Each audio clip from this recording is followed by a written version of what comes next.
Bentornati su Manderlice! Oggi prepareremo insieme un pane leggero e soffice da gustare da solo, con salse o da intingere nel curry fumante. Andiamo in cucina e prepariamo insieme il naan.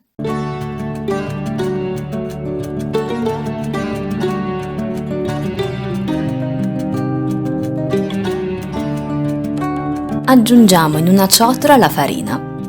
Questa è di farro integrale. Del lievito madre essiccato, gradualmente dell'acqua e dell'olio. Mischiamo e versiamo mano a mano poca acqua e lavoriamo l'impasto prima con un utensile e poi con le mani.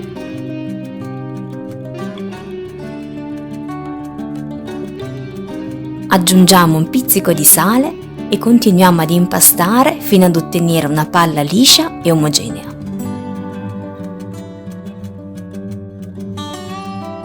A questo punto cospargiamo l'intera superficie di olio. Copriamo con un canovaccio umido e lasciamo lievitare per almeno 10-12 ore.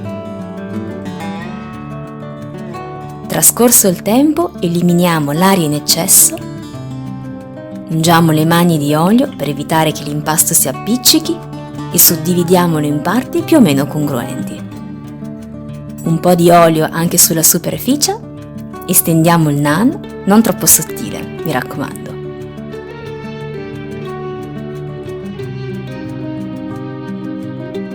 Insaporiamo un lato con un mix di semi di sesamo e cuociamolo per circa 2-3 minuti. Se vogliamo, pressiamo delicatamente i semi per evitare che si stacchino. Cuociamo allo stesso modo l'altro lato per terminare la cottura.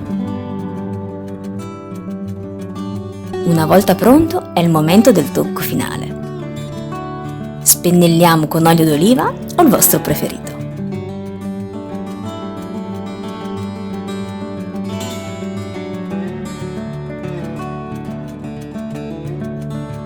Un'altra versione molto comune e gustosa è semplicemente con del coriandolo fresco.